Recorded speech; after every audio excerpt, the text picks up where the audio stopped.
Alléluia. Ce verset, ça ne va pas arranger beaucoup de personnes. Ce que je vais lire premièrement. Ça ne va pas vous arranger, mais je dois lire. Je suis désolé, j'ai compris. Je dois lire, mais je ne dois pas lire. Jean 9, verset 32. Prends ta Bible. Tout le monde va lire ensemble. Nous savons que Dieu n'exauce pas. Ce n'est pas même, n'exauce point. Vous voyez, il n'y a pas d'intercession dans ça. Les pécheurs. Premier verset que Dieu nous donne, il nous met simplement face à notre avenir, notre étoile. Que nous pouvons être exaucés si nous ne sommes pas des pécheurs. Alors que sa parole déclare, tous ont péché et sont privés de la gloire de Dieu. Qu'il n'y a pas un homme qui vit sans péché. Alors comment on peut être exaucé? Dis avec moi, comment on peut être exaucé? C'est dans cet élan qui va me dire David, pour leur montrer les fondements. Il est pécheur, mais quand il va voir ça, quand il va marcher des affaires comme ça, maintenant il sera exaucé. Parce que tous pêchent. Alléluia. Donc Dieu invite tout le monde de faire quoi? De prier. Les voleurs, les braqueurs, même les guerres, les assassins, même les faux pasteurs. Dieu demande tout le monde à prier. Même les corrompus, les escrocs, les arnaqueurs. Tout le monde doit prier. Donc à partir d'aujourd'hui, ne pense pas que la prière, c'est pour ceux qui sont saints. La prière, c'est pour tous les hommes. Tu as compris ce que tu dis? La prière, c'est pour tous les hommes. Tu peux vérifier quelques versets. 2 Chroniques, chapitre 7, verset 14. 2 Chroniques, chapitre 7, verset 14. 2 Chroniques, chapitre 7, verset 14.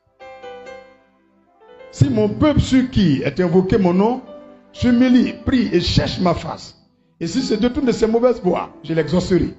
Voilà encore exaucement son origine. Il sera exaucé des cieux, je lui pardonnerai son péché, je guérirai son pays. Tout ce que tu as fait, peu importe qui tu es. Il faut prier. Sans la prière, tu ne peux pas avoir le pardon. Tu as compris? Arrête de te culpabiliser. Dieu même sait que ce que tu as fait, c'est mauvais. Mais il faut le prier. Si tu ne pries pas, qui va te pardonner? Voici une vérité ici. Il dit, il est prêt pour te pardonner. Mais il faut lui demander pardon. Il faut prier. Parce que tu as péché, tu ne viens plus à l'église. Mais ma fille, il faut venir à l'église. Non, pasteur, il a trop péché. Moi, quand il m'a à l'église, il ne me sent pas à l'aise. Quand il a arrêté de pécher, il venait à l'église. Tu es Saint-Esprit. Tu sais, quand tu as mouru, il y a des gens, ils ont voulu faire comme toi. Aujourd'hui, là, ils ont 5 enfants sans papa. Alléluia. 1 Thessaloniciens chapitre 5, verset 17. Tu connais le verset? Priez. C'est vrai ou c'est faux? C'est faux, c'est vrai. Priez sans. Tu es sûr? Donc Dieu demande que quand on vit là, jusqu'à la fin de notre vie, il ne faut pas arrêter de prier. Et prier sans cesse, c'est pour tout le monde. Pasteur ou fidèle, tout le monde doit prier. C'est compris? Parce que c'est par la prière, nous nous exprimons devant Dieu. La prière est une communication entre l'homme et Dieu. Et l'adoration est une communication entre Dieu et l'homme. C'est que tu comprends? Est-ce que tu comprends? La prière est une communication entre l'homme et Dieu. Mais l'adoration est la communication entre Dieu et l'homme. Quand tu adores là, il dit, l'adoration attire le secours de. Donc quand tu es en train d'adorer Dieu, Dieu n'écoute pas ce que tu dis. Le fait que tu l'adores, il vient. Donc la clé pour amener Dieu dans ta maison, c'est l'adoration. Commence à mettre les musiques d'adoration dans ta maison. Tous tes voisins vont déménager. Ils vont déménager. Louange a son effet, mais adoration, il ne faut pas jouer avec. Aïe, les gens ils vont remplir la maison là. Toi, tu es là, tu ne comprends pas. Il y a le coin, tu arrives, il fait chaud dedans comme ça dans la maison là. Pourtant, ventilateur allumé. Mais là, quand tu passes, c'est chaud. Il y a un ange qui a arrêté là. Si tu ne sais pas te dire aujourd'hui, il y a le coin, tu passes. Tu regardes là, c'est chaud. Mais quand tu viens ici, le temps est normal. Quand tu arrives là, c'est chaud. Mais tu vas devant. Là, il y a quoi? Entre le ciel et la terre, le lieu là, il y a quoi? Il y a quelqu'un qui est là. C'est une divinité. C'est un être supérieur. Donc, l'Esprit de Dieu est un feu dévorant. Notre Dieu est un feu dévorant. Donc, quand il est quelque part, ces anges sont là. Il y a le feu qui est là. Donc, quand tu rentres dans une maison, que tu vas louer une maison nouvellement, il faut parcourir toute la maison. Tu rentres dans toutes les chambres. Tu vas voir un lieu dans la maison où il y a la chaleur. Le lieu qui est là. Il ne faut pas laisser tes enfants jouer là, faire n'importe quoi. La présence de Dieu est là. Ils ont fini de consacrer la maison. Maintenant, tu sens le feu quelque part dans la cuisine. Mon ami, pour toi, là, c'est là-bas, il est. Alléluia. Qui sent du feu souvent dans sa maison? Il ne dit pas de chaleur, hein? Il dit du feu. Quand tu passes là, tu sens même, on dirait, il y a mamite, et puis tu es passé à côté du feu. C'est qui sent souvent le feu dans sa maison? Ok. Il y a un vieux mort là-bas, de Papa Jésus. C'est qui encore? Ok, il faut commencer à identifier ça. On peut continuer. Vous pouvez vérifier aussi avec Anne. 1 Samuel 1, verset 9. Anne, Dieu n'a jamais précisé si Anne était sainte, si elle était fidèle, si elle avait une vie de pudeur. La Bible n'a jamais précisé ça. 1 Samuel 1, verset 9. Mais elle a prié, Dieu l'a exaucé. Alléluia. Donc Anne, 1 Samuel 1, verset 9, Anne a été exaucée en priant. Et l'homme de Dieu l'a confondu avec une femme qui est ivre. On a aussi Samson. Samson, c'est quelqu'un, Dieu était avec lui, Dieu l'a oint, il a désobéi à Dieu, il a perdu l'onction. Mais malgré qu'il a péché, il était prisonnier, ils l'ont rendu aveugle. Il n'a pas laissé, hein. Il a prié encore. Quand il a prié là, Dieu l'a exaucé. Quelqu'un qui a désobéi à Dieu, il a reçu toute l'onction. Dieu est fâché contre lui. Mais il allait prier, et puis Dieu l'a exaucé encore. Donc, arrête de penser que Dieu est trop fâché contre toi. Tu as compris? Tu as compris ce que je t'ai dit? Le message que je suis venu prêcher, c'est pour te montrer que l'exaucement ne dépend pas de toi, mais ça demande une attitude d'enfant, de repentant vers Dieu, c'est tout, pour que tu sois exaucé. Tu comprends? Il a péché contre Dieu. On dit on ne prend pas telle femme, il a pris. On ne fait pas ça, il fait. Dieu l'a laissé. Ils l'ont mis en prison, ils ont pris des cailloux, ils ont mis dans le feu. Il est devenu rouge, ils ont collé sur ses deux yeux, les deux aveugles. Ils ont préparé ses yeux vivants. Tellement Dieu l'a laissé. Mais regarde, le livre de Juges, chapitre 16, verset 25 au verset 30. Le méchant allait prier, Dieu l'a exaucé. Et il a tué les Philistins, même les chefs. Alléluia. On a aussi un voleur. Un voleur, il était à la croix avec Jésus. Luc chapitre 23, verset 42. Luc 23, verset 42. Un voleur du vivant de Jésus. Il a pris aussi, Jésus l'a exaucé. Donc, voici pécheur qui est exaucé, dont la parole de Dieu ment. Non, elle ne ment pas. Il faut connaître les fondements. Je te montre le verset 42, Luc chapitre 23. Et il dit à Jésus, souviens-toi de moi quand tu viendras dans ton règne. Jésus lui répondit, je te le dis, en vérité aujourd'hui tu seras avec moi dans le paradis. Il est exaucé plus que nous-mêmes. Un voleur, on est en train de le tuer. Jésus est là, à mettre des profits pour prier. Jésus dit, ne t'en fais pas. Aujourd'hui même là, tu es au paradis. Dis, pasteur, quel est le secret? Nous allons voir ça tout à l'heure. Matthieu 7, 7. Dieu fait quoi? Demandez, et vous sera. Cherchez, frappez. Mais pourquoi tu ne fais pas? Il n'a pas dit les chrétiens, demandez. Tu as compris? Il n'a pas dit les saints, frappez, on va vous ouvrir. Toute personne qui est vivante sur la terre, tu veux quelque chose, il faut demander à Dieu. Tu as compris? Tu as compris ce que je te dis? Il y a des gens même dans la Bible, leur péché est grave que pour toi. Mais Jésus les aimait. Il y a un monsieur qui s'appelle le roi David. Il a tué son bon petit et puis il a pris sa femme. Mais Dieu dit c'est l'homme selon mon cœur. Alléluia. Il faut vivre ta vie en regardant Dieu. Arrête de regarder la bouche des gens. Tu as compris ce que je te dis? Luc 21, verset 36. Grand 1, on va aller rapidement. Grand 1. Promesse de Dieu. Promesse de Dieu, tu mets S à promesse. Promesse de Dieu de nous répondre. Promesse de Dieu de nous répondre. Donc le premier fondement que Dieu regarde pour exaucer un homme, c'est qu'il a fait des promesses. Première promesse de Dieu. Ah, ça y est dans l'Ancien Testament, il faut bien garder ce secret. Hein? Donc quand tu pries, tu peux dire à Dieu, voici une de tes promesses. Sur la base de cette promesse, moi je te demande telle chose. Psaume 86, verset 7. Psaume 86, verset 7. Je t'invoque au jour de ma détresse, car tu m'exauces. Est-ce que quelqu'un entend? On peut même commencer à partir du verset 6. Éternel, prête l'oreille à ma prière. Sois attentif à la voix de mes explications. Je t'invoque au jour de ma détresse, car tu m'exauces. Pourquoi? C'est lui qui a dit au jour de la détresse, si tu m'invoques, je te réponds. Jérémie 33, verset 3. Tu me comprends? Donc c'est une promesse de Dieu. Si tu n'as pas répondu, c'est qu'il ment. Alors que Dieu ne ment pas. Tu as compris? Il dit le jour où tu as un problème, Faut le prier, il va te répondre. Donc toujours tu as un problème, appelle-le. S'il n'a pas exaucé, tu dis, mais Seigneur, tu mens maintenant alors. On peut vérifier Ésaïe 30, verset 19. Donc vous ne parlez pas comme ça à Dieu. Ne pouvez pas parler comme ça. Aïe, c'est pas lui qui a dit, mettez-moi de la sorte à l'épreuve, vous verrez si je ne pas pour vous les cieux. Il faut lui parler.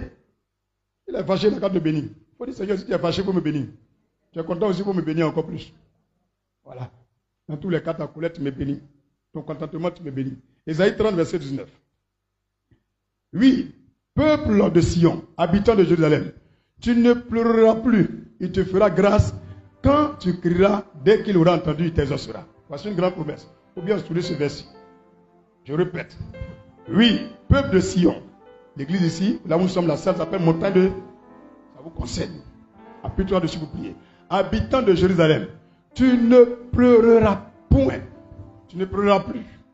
Il te fera grâce. Tu as compris? Si tu es en train de traverser une souffrance parce que tu as fait du mal ou tu as péché, lis ce verset et rappelle ça à Dieu. Tu m'as dit, je vais trouver grâce à tes yeux, même s'il y a péché. Et que je ne vais plus pleurer. Si je crie à toi, quand tu crieras, dès qu'il aura entendu, tu t'exauceras. Et c'est à son prophète Ésaïe, il a dit de venir dire ça au peuple israélien. C'est une promesse de Dieu. Tu as compris? Tu as compris? Ésaïe 58, verset 9. Ésaïe 58, verset 9. Ésaïe 58, verset 9. Donc, toute personne qui crie à Dieu, Dieu doit lui faire quoi? Alors tu appelleras, et l'Éternel répondra. Tu crieras et diras, me voici. Si tu éloignes du milieu de toi le joug, les gestes menaçants et les discours injurieux. Voici une condition encore. Une personne qui n'insulte pas les gens, qui ne dit pas, toi, si tu gagnes de te tuer, tu ne fais pas ça. Le jour où tu as prouvé quand tu pries, tu es exaucé. Et tout le monde ses secrets. Donc, il faut arrêter d'autres choses. On peut continuer les secrets? J'ai une promesse. Tu n'insultes pas les gens. Tu ne fais pas les choses menaçantes. Tu mets pas, en fait, tu ne condamnes pas les gens. Tu ne les mets pas en prison. Si tu as un problème quand tu pries, Dieu t'exauce. Si tu viens devant lui, tu dis, il y a besoin de telle chose, il va te donner. C'est sa loi. Il faut lui dire ça. Ah, papa, avant il faisait, mais arrêtez. Ça fait 2 mois arrêté, donc je voulais m'appuyer sur les 2 mois, monsieur. J'ai arrêté d'insulter les gens. En tout cas, c'est moi, il faut m'exaucer. Sur la base d'Ésaïe chapitre 50, tu le verset. Le gars a bien compris? Les secrets là, c'est bon? Je vais vous montrer un peu encore. Deuxième secret. Premièrement, c'est quoi? Bon, on continue, on reste toujours dans les promesses. Là, j'ai dit, c'était dans l'Ancien. Premièrement, c'était dans l'Ancien Testament. Maintenant, dans le Nouveau Testament. Parce qu'il y a les pasteurs qui vont te dire, non, l'Ancien Testament, son temps est fini. C'est le Nouveau Testament qui compte. Attention, il y en a aussi dedans. Par les paroles de Jésus. Jésus lui-même nous a promis ça aussi. Matthieu 7, verset 7 à 11. Matthieu chapitre 7, verset 7 au verset 11. Donc, si tu pries, tu t'appuies sur Matthieu chapitre 7. À partir du verset 7, voilà ce que tu dois dire à Dieu. Père, ta parole déclare ainsi. Demandez et l'on vous donnera. Cherchez et vous trouverez. Frappez et l'on vous ouvrira. Car quiconque demande reçoit. Celui qui cherche trouve. Et l'on ouvre à celui qui frappe. Alors Père, je veux la protection. Je frappe pour que tu ouvres, que je rentre dans ta maison. Quand on me lance les flèches, pour que ça me trouve. Même si j'ai fait un accident, il ne faut pas que quelque chose arrive à ma voiture ni moi-même. Je veux rentrer dans toi, ta maison. Alors je frappe à ta porte. Il faut m'ouvrir. La porte des hommes là, ça ne m'intéresse pas. Tu as dit de demander, moi je ne vais pas demander aux hommes. Père, tu as tout l'or, tout l'argent de la terre. Je te demande ceci. Il a dit en promesse, et puis lui-même Jésus est venu confirmer pour dire, celui qui demande va recevoir. Donc le verset 7 et 8 est très puissant. Mais on va aller jusqu'au verset 11, verset 9. Lequel de vous donnera une pierre à son fils s'il lui demande du pain? Quand ton enfant dit, papa, j'ai faim, est-ce que tu t'en vas ramasser caillou pour donner à ton enfant? Est-ce que tu fais ça? Donc sur la base que tu ne donnes pas caillou à ton enfant, tu lui dis aussi, je suis le père, exemple de Afoué. Maintenant toi tu es mon père. Quand mon fils me demande à manger, je lui donne à manger. Alors sur la base de la loi, en Matthieu 7, verset 9, je te demande aussi, papa, telle chose. Si tu ne me donnes pas, c'est que tu ne m'aimes pas. Voici des secrets qu'il faut que Dieu exauce. Amen. Donc à travers les paroles de Jésus, nous connaissons les secrets pour être exaucés. Jean 14, verset 13. Troisième chose, dans les lettres du Nouveau Testament, c'est-à-dire Jésus n'est plus, mais à travers les apôtres jusqu'à l'Apocalypse, eux aussi, ils ont montré des secrets comment faire pour qu'un homme prie soit exaucé? Jacques chapitre 1, verset 5 au verset 8. Jacques chapitre 1, verset 5 au verset 8. On peut lire Jacques 1, verset 5 au verset 8. Allons jusqu'à Hébreu. Jacques 1, verset 5 au verset 8. Jacques 1, verset 5 à 8. Je lis. Si quelqu'un d'entre vous manque de sagesse, qu'il la demande à Dieu. À travers ce seul verset, avant de continuer, la sagesse, c'est la porte de tout. Bon, c'est l'accès à tout sur la terre. Dis avec moi, la sagesse, c'est l'accès à tout sur la terre. Donc le plus grand secret de Dieu, il dit, même si tu veux ça, voilà ce qu'il va dire la suite. Verset 5, Jacques 1. Qu'il la demande à Dieu. Tu as compris? Mais comment tu peux recevoir ça? Tu veux même pas la sagesse, tu veux même la force, tu veux la santé, tu veux le mariage. Tout ce que tu veux sur la terre, tu demandes à Dieu. Mais quand tu demandes, il y a quelque chose. On lit. Qu'il la demande à Dieu, qui donne à tous simplement et sans reproche, et elle lui sera accordée. Elle lui sera donnée. Dieu dit ici, sans Quand on te dit reproche, ça veut dire que tu as fait de mauvaises choses. Mais quand Dieu, tu le pries, il ne va même pas parler de tout ce que tu fais comme mauvais. Il te donne sans reproche. Alléluia. Mais, voilà la condition là maintenant. Qu'il la demande avec foi. Donc, dans les fondements de l'exaucement, il y a la foi dedans. Sans douter. Tous les gens qui doutent, tous ceux qui ont peur, c'est rare qu'ils vont réussir. C'est rare qu'ils vont avoir l'exaucement. Alléluia. Il la demande avec foi. Car celui qui doute est semblable au flot de la mer agité par le vent et poussé de côté et d'autres. Parce que tu vois les vagues de la mer là. Le Seigneur dit, un homme qui doute, c'est comme là ta vie. Tu fais le même mouvement, tu ne peux pas aller quelque part. Tu vas, tu viens sur le rivage, tu retournes, tu vas, tu viens, tu es toujours dans le même coin. Parce que tu remarques que tu es dans le même coin toujours. Commence à réfléchir. Est-ce que toi tu crois? Est-ce que tu es quelqu'un qui n'abandonne pas vite? Alléluia. Verset 7. Qu'un tel homme ne s'imagine pas qu'il recevra quelque chose du Seigneur. Tu as compris? Voici une condition. Et toi tu es parmi les peureux, les gens qui doutent, les gens qui n'ont pas la foi, les gens qui se découragent vite. Et c'est toi qui es là, tu fais gêne. Tu fais gêne, tu fais quoi? Toi-même, tu es quelqu'un qui te décourage vite. Tu as peur. Donc, le Seigneur dit, un tel homme-là, il vient à l'église cadeau. 1 Jean 5, verset 14. Grand 2. Les fondements de la réponse de Dieu. Tout à l'heure, il vient de te montrer quoi? Parmi les fondements de l'exaucement de nos prières, il y a des promesses que Dieu a faites. Donc, voici ces promesses que je te montre. Maintenant, après ça, grand 2. Les fondements de la réponse de Dieu. Ça veut dire, pourquoi même Dieu va te répondre? Compris? Quand tu pries là, pourquoi Dieu n'a qu'à te répondre? Il te montre ça maintenant. Et si tu fais ça, toujours Dieu va te répondre. Tout ce que tu demandes à Dieu, tu vas te répondre. Tu vas entendre sa voix. Tu vas voir tes pensées. Tout va venir. Alléluia. Donc les fondements de la réponse de Dieu. Les fondements de la réponse de Dieu.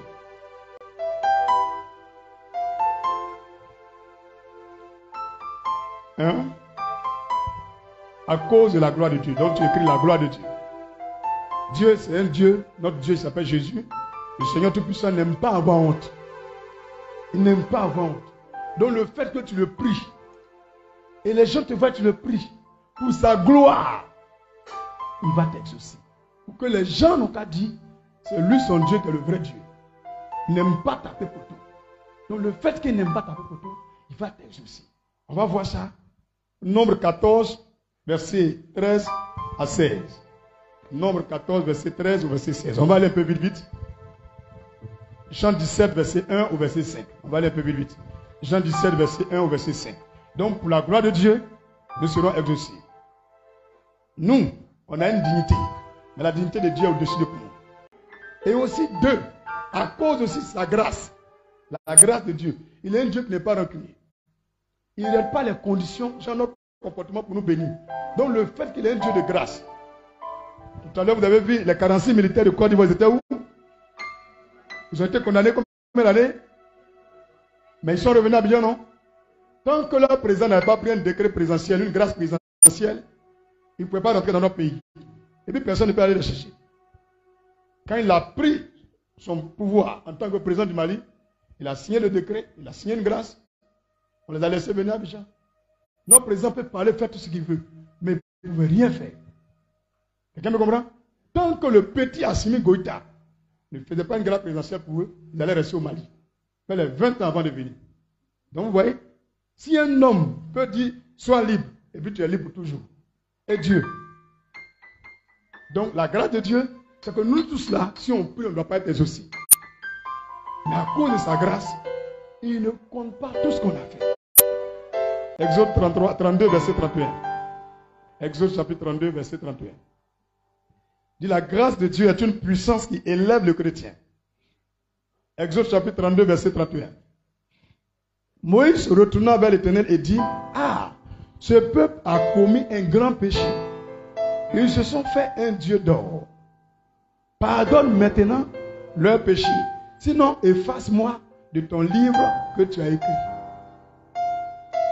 Voilà comment Moïse va bloquer Dieu. Moïse a fait demander grâce. Qu'il doit mourir. Il doit périr. C'est vrai. Mais il faut leur pardonner. Dieu dit, je ne veux pas. Il dit, ah, si je ne vais pas leur pardonner, moi-même aussi, il faut me laisser comme ça. Alléluia. Dieu va accepter. Dieu va faire grâce. Ils sont allés fabriquer bœuf, son femme, son bébé. Il faut dire son bébé. Tu as vu bœuf, bébé, non? Comme petit mouton là. On appelle ça comment? Agneau. Mais son bœuf là, son bébé, ils sont fabriqués. Hein. C'est même pas son papa ou Yakon, hein. Bébé là. Tout Israël là, sont même se met à genoux. Oh bœuf, il faut nous bénir. Le bœuf, il faut nous bénir. Oh le bœuf. Tu vois les amis là? Ils ont prié bœuf là. Donc Dieu est fâché. Il dit, mais comment il peut prier mon bœuf? En plus son bébé même. Il se fout de moi. Tous ces hommes là, il les raser sur la terre. Il va les tuer. Mais avec la prière, Dieu fait grâce. Quelqu'un m'entend? On a aussi le livre de Nombre chapitre 14, verset 17 à 19. Ésaïe 30, verset 19. Nombre 14, verset 7 au verset 19. Non, verset 17 au verset 19. Ésaïe 30, verset 19. 2 Corinthiens 12, verset 8. On peut lire aussi 3. À cause de sa fidélité à sa propre parole. Donc à cause de la fidélité de Dieu à sa parole, il répond aux gens. Exode 32, verset 12. À cause de sa propre fidélité. Donc Dieu ne veut pas t'exaucer, mais le fait que ce verset dans Exode chapitre 32, verset 12 est écrit, il est obligé de te répondre. Je te lis ce verset. Pourquoi les Égyptiens diraient-ils, c'est pour leur malheur qu'il les a fait sortir. Alléluia. C'est pour les tuer dans les montagnes et pour les exterminer de dessus la terre. Reviens de l'ardeur de ta colère et répands-toi du mal que tu veux faire à ton peuple. Souviens-toi d'Abraham, d'Isaac, d'Israël, tes serviteurs auxquels tu as dit, en jurant par toi-même, je multiplierai votre postérité comme les étoiles du ciel. Je donnerai à vos descendants tout ce pays dont j'ai parlé et ils les posséderont à jamais. Tu as compris? Quelqu'un veut te faire du mal. Tu prends ce verset. Tu es co-héritier hein, avec Abraham. La promesse là, tu es héritier aussi. Je t'ai montré une fois la dernière fois. Même avec Jésus, tu es co-héritier. Donc, la même prière qu'il a, tu prends, tu dis à Dieu, ah, pourquoi tu vas laisser un sorcier me tuer aujourd'hui là? Est-ce que tu n'as pas dit que tout le pays là, moi je vais posséder ça? Que toute la Côte d'Ivoire là, je vais devenir riche jusqu'à plus riche que tout le monde. Ah, voilà ta parole qui a dit. À cause de ça, il va t'écouter. Donc, il faut bien connaître les secrets de la Bible. C'est une promesse. Dieu ne va jamais laisser mourir et de ses enfants par un sorcier. Jamais. S'il a fait ça, ils vont trop danser. Donc, quand on t'attaque, tu as migraine, tu as mal de tête. Mais Seigneur, les sorciers là, leur Dieu, il est plus fort que tout. C'est ton travail, il est fait. Hein? Mais j'ai remarqué 2 jours là, il est fétiche. Si tu ne peux pas me défendre, Il faut me laisser, on me tuer. Mais si tu veux me défendre, lui qui fait ça là, pour retourner vertige là, il n'est qu'à voir sa figure. C'est fini, c'est gâté quoi. Il va s'élever. Donc on ne prie pas Dieu au hasard. On ne prie pas Seigneur, j'ai besoin de l'argent. Non, non. Quand on prie, on prend un verset, on prend pour lui dire. C'est pourquoi je te montre ce secret aujourd'hui. C'est compris? C'est compris? 2 Chroniques 20, verset 7 à 9. 2 Chroniques chapitre 20, verset 7 au verset 9. 2 Chroniques chapitre 20, verset 7 au verset 9. À cause de sa fidélité. 2 Chroniques 20, verset 7 à 9. Vous voulez qu'on lise rapidement? 2 Chroniques 20, verset 7 à 9. N'est-ce pas toi, ô notre Dieu, qui a chassé les habitants de ce pays devant ton peuple d'Israël, et tu l'as donné pour toujours à la postérité d'Abraham, qui t'aimait? Donc tu comprends? Quand tu arrives quelque part, tu dois avoir terrain. Tu as compris? Tu dois avoir des maisons. Tu dois avoir des possessions. Donc si tu remarques que les gens ne sont pas chrétiens, ils sont les plus riches de l'endroit. Tu n'as pas dit que la terre là, c'est pour nous. Tu n'as pas dit de Chroniques chapitre 20, verset 7 à 9. Mais tu as oublié ça. Ils l'ont habité. Ils ont bâti un sanctuaire pour ton nom en disant, si nous survient quelque calamité, l'épée, le jugement, la peste et la famine, nous nous présenterons devant cette maison et devant toi, car ton nom est dans cette maison. Nous crierons à toi au sein de notre détresse et tu exauceras et tu sauveras. Tu vois? À l'instant où les gens ont construit une maison et ils ont appelé ça temple, ou sanctuaire, ou une chapelle, pour prier Jésus, pour adorer Jésus, tu vas te mettre dans le lieu. C'est-à-dire ici comme ça. Tu dis, mais ce lieu a été construit pour te prier. Ce n'est pas pour habiter, ce n'est pas pour vendre habits. Seigneur, ça a été dédié à ton nom. On n'a pas dédicacé ça à Satan. Et ta parole déclare, si dans le lieu là, nous te prions, tu vas nous exaucer. Si on a un problème, tu vas nous sauver. Donc sur la base de la loi du sanctuaire de l'Éternel, exauce-moi. Tu as compris? Donc tu peux prier à la maison, pas de problème. Mais tu pries à rien pour venir à l'église. Et tu prends ces versets, 2 Chroniques 20, versets 7 à 9. Je dis sur la base de cette loi, que si je te prie ici, il dit même l'épée, la peste, le jugement, même si de façon injuste, ils t'ont mis en prison, tu pries par l'Esprit de Dieu qui est sur l'autel de prière. Étant en prison, je prie dans ce lieu. Je ne peux pas me rendre actuellement dans la maison de prière. Mais Seigneur, c'est dans ce lieu que je t'invoque. Tu as laissé les gens me mettre en prison. Vas-tu permettre qu'ils se réjouissent de ce jugement? Tu verras les choses vont se renverser en ta faveur. Donc il y a des secrets quand on dit à Dieu, il est obligé d'agir. C'est sa loi, c'est sa promesse. Il dit il va t'exaucer, il va te sauver. Donc on ne peut jamais te faire quelque chose. Je vis, j'ai beaucoup de personnes qui m'attaquent. Même dimanche passé, quelqu'un a tenté de m'empoisonner. Quelqu'un a tenté de m'empoisonner. Mais ça n'a pas marché. Les ennemis étaient à côté de moi. Ils ont respiré aussi. Leur gorge les brûlait. Je suis allé jeter la chose. C'est un don la personne m'a fait. Mais le don là, ça a empoisonné. Quand on a ouvert comme ça, c'est gâté. Je suis devant vous, père. Il faut leur dire, voilà les secrets. C'est ça mon papa m'a montré. Il te montre ça aussi. Il dit, maison ça là. C'est là-bas, il m'a prié. Même j'apporte les offrandes. J'apporte ma dîme là-bas. Seigneur, sur la base de cela, je ne prends pas mon argent pour envoyer ailleurs. Quand il m'envoie à l'église, je te fais des offrandes. Mais tu as dit, si quelqu'un te prie dans le lieu, tu vas l'exaucer et tu vas le sauver. Voici mon problème. Alors exauce-moi. Je ne prie pas ailleurs. C'est dans la maison de prière, je vais prier. Tu as compris ce secret? Dieu va t'exaucer. Tu as compris? C'est sûr, il t'a jamais montré avant, non? C'est parce que je vois que tu grandis spirituellement. Est-ce que tu penses que tu peux déranger les maplats maintenant? Est-ce que tu peux les déranger?